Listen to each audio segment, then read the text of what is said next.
Hello, good afternoon, good evening, and welcome. I'm David Bell, and we're here. We're talking about what's coming on the show this week. Now, Nick, it's been a really lovely weekend. People have been out in the sunshine. I've been to the beach over the weekend with my little 4-year-old, walking the promenade, eating ice creams. And do you know what? It's really nice. You're going out there and you can see life is coming back to normality. But what's even more interesting, today is officially Freedom Day. And we've been let loose. The rules have been dropped. The regulations have disappeared. And we're kind of like, with a bit of common sense mixed in, we can kind of get back to some normality. But here's the thing, Nick. I was out today. I went out for lunch, met up with a client, went out for lunch. We sat down, or we went to where we were going. And half the people, if not more, weren't wearing their masks inside. They don't have to. Legally, they do not have to. But how do you feel about that? How do our listeners and viewers feel about that? Are you going to be wearing your masks when venturing out and going inside, or are you going to be kind of, no, that's it, regulations gone, rules are, there's no rules, the rules have gone and we can return to some normality? There we go, there's my question, Nick. But how did you get on this weekend? A good one? What a scorcher, mate. What a scorching weekend. Hello, everybody. Nick Looby here. I'm very excited about the upcoming breakfast show on Thursday, and congratulations, everyone. We're here. It is indeed Freedom Day. I mean, mate, I'm going to wear my mask. I'm gonna if it's a crowded space, and I'm not outdoors and the ventilation isn't great, gonna have my mask on for two reasons: courtesy for everyone else, and I don't want to catch this thing. As we know, the figures are rising. Shops are struggling for staff. Pubs are closing. Green King have had to close some pubs. Iceland stores have had to close because of staff shortages, because of pingdemic. Everyone's getting pinged because the cases are on the rise. And I think masks still, I appreciate if the rules say, no, you don't have to bother, then a lot of people might not bother. But me, I'm going to be having my mask on. And it's going to be a bit weird, I think, to be in a space that you've been in for the last year plus and suddenly take your mask off, like going into the supermarket without a mask. Amount of times I've blooming forgotten it on the way and had to go back and get one. But it's going to be a bit odd seeing people's smiles for the first time. Yeah, no, I think you're right. I feel more confident with my mask on. I feel, in myself, I'm protecting myself and I'm protecting others around me as well. And I think you're right, Nick. I think you've hit the nail on the head. It's courtesy to others around you.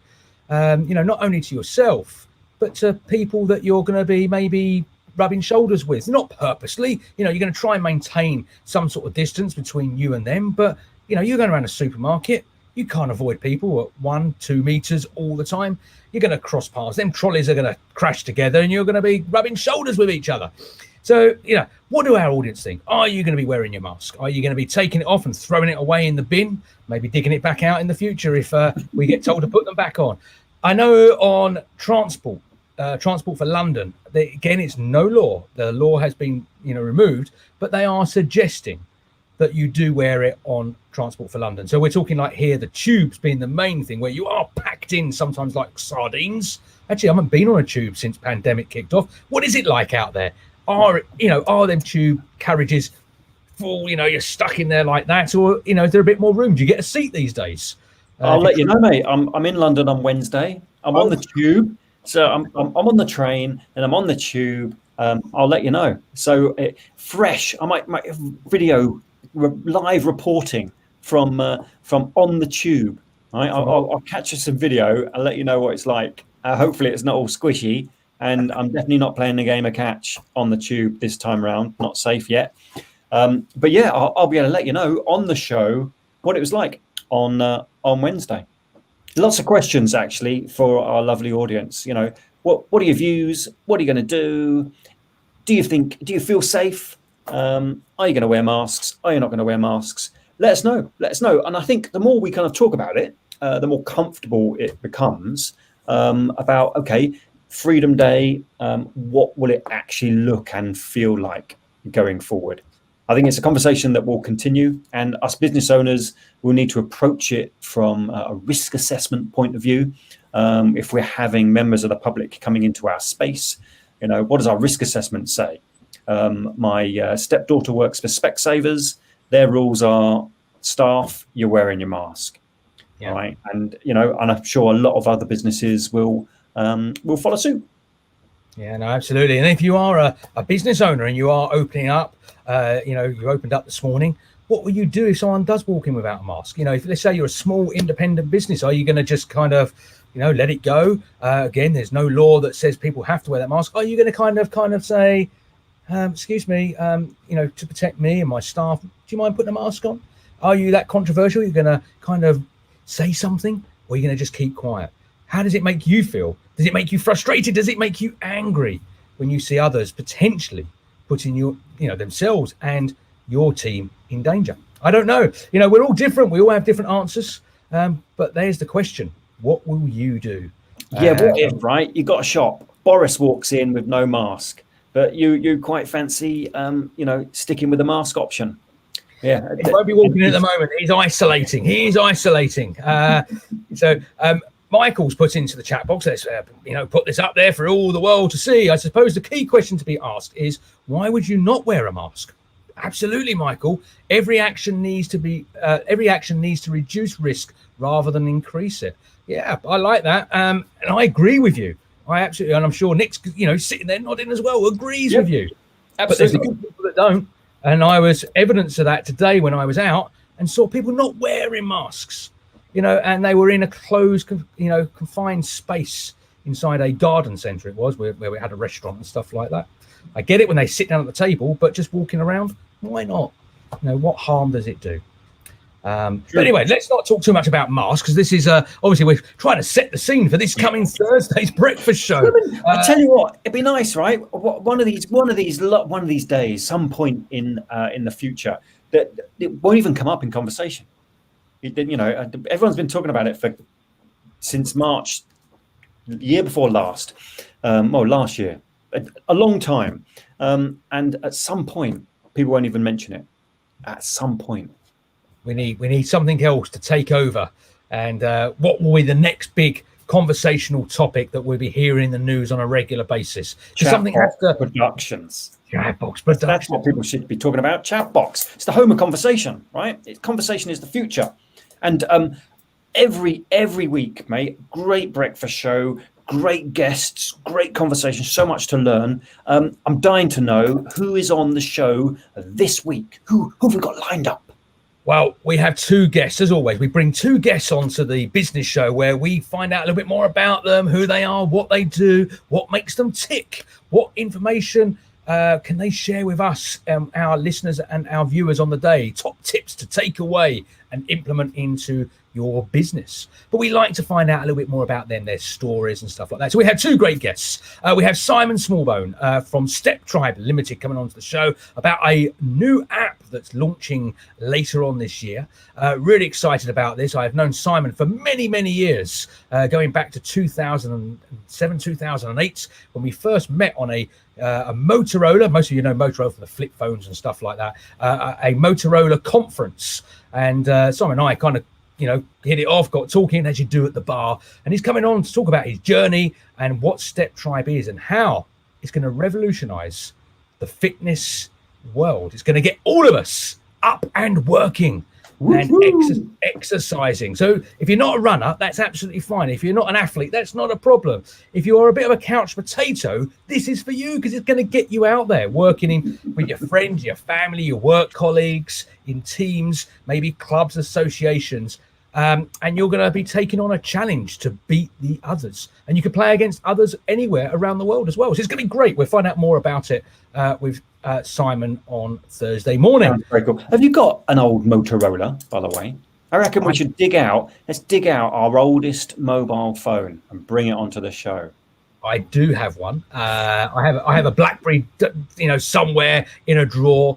I definitely have a Motorola Razr flip phone. And do you know what? The best bit about it is I won it at a Motorola conference. I don't know if it was in a raffle. I can't remember quite how I got it now, but I won it, and I was presented with an expensive Motorola Razr phone. What wasn't even on the market at the time. It was just being launched. Super proud of that one. That's the only reason I've kept it. Looks very worn and very well used. But yeah, I'll dig that out for one of our future shows and maybe we can get the audience doing it as well. They can come on with their best. Dig out mobile. your old trash, which back in the day, expensive, cutting edge technology. Oh my God, look, it does Snake and stuff. Let's dig out our old tech. All right, I remember first time I ever came across, it wasn't really that mobile, but a phone in the car. So this big thing in the center console, with big buttons on it. It was ridiculous, looking back. But you could make a phone call sitting in your car. Unbelievable. Yeah. So that's guest number one. Let me have a go at guest number two. So we have on the show, ladies and gentlemen, we have Leszek Jakubowski. Right, and I'm loving the fact I may have pronounced it incorrectly, and Les will be on the show and he said, Nick, you know nothing, and he'll let me know. He'll let me know if I'm anywhere near. But his topic is fighting for survival. What's that about, mate? Well, firstly, Les, if you are watching this, put in the chat, tell us how close Nick got to the pronunciation. I think it was pretty close. Jakubowski. I'm glad I picked Simon Smallbone. That was a nice, easy one.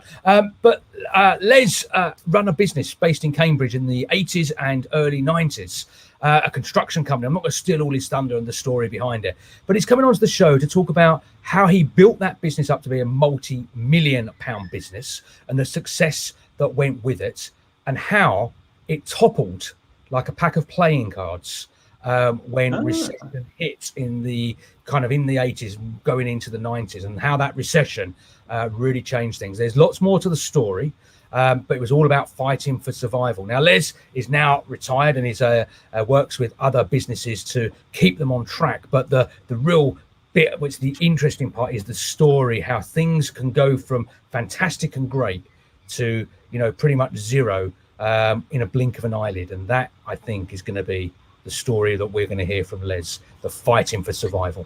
Lessons to be learned, for sure, for us all. So apps of the future, fighting for survival, probably an update on what is becoming quite a controversy, the M&M world record attempt. There is quite a bit of banter around the M&M scandal. Here it is. Right? Here it is. Look at that. It is looking good. I know I've got to be able to prove it, but that's what it looks like when you get 6. That's a world record. But those that were watching the show last week, if you didn't see it, tune into the show last week, watch it on Catch Up. You can see how that story unfolded.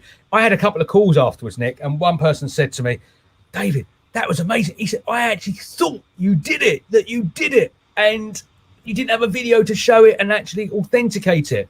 And then, of course, I burst everyone's bubble.